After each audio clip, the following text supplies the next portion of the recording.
I'm Jason Whiteley, the local Oak and Bishop Arts. We're specifically talking about the 2018 midterms here with Bud Kennedy from the Star-Telegram and Bernadine Steptoe, Channel 8's political producer. Specifically talking right now, though, about the biggest race in Texas, the U.S. Senate race. Ted Cruz, Beto O'Rourke.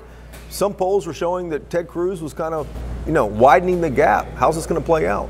But Ted Cruz had a little bit of a lead after the hearings in Washington, but a race like this is always going to get closer as it winds toward the end. We look at some of what happened in early voting.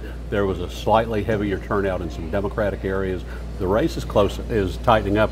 Jason, I think this is going to be the tightest race we've seen in Texas, maybe in 40 years.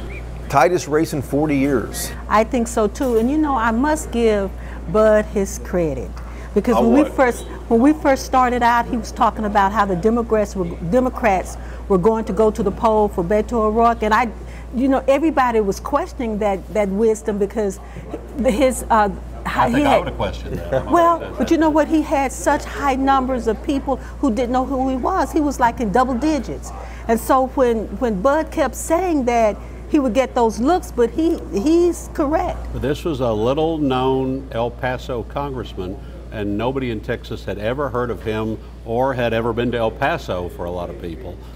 Somebody who lives closer to San Diego than he does to Houston. But he's been able to crisscross the state and get to know people. And then you have Senator Cruz, who of course ran this same kind of a race coming out of nowhere last time and won the office. You have a race, Jason, of ideology on one side, conservative ideology saying stick with what's making America successful, and then you have personality on the other side.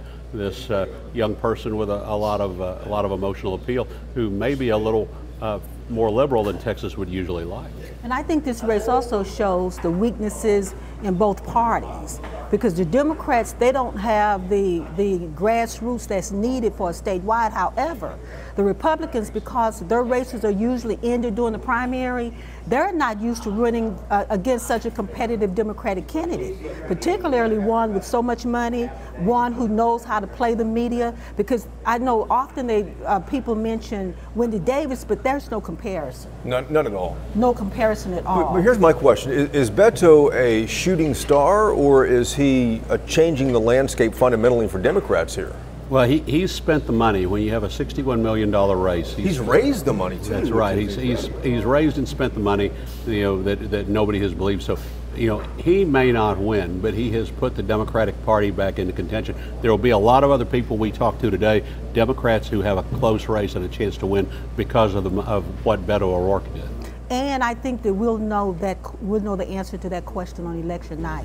Bottom line, though, this will come down, you think, potentially to the wire, one of the closest races? I think it's closer than I thought it was going to be. I thought Cruz had a few points lead, and I think right now it's going to come down to a point or two. A point or two, wow. Turnout, what we've been saying from the beginning. Who get their people to the polls, and both are leaning toward being enthusiastic. So it's going to come down to who goes to those polls. Wow. That's Ted Cruz versus Beto O'Rourke, U.S. Senate race. Don't forget Election Day, Tuesday, November the 6th.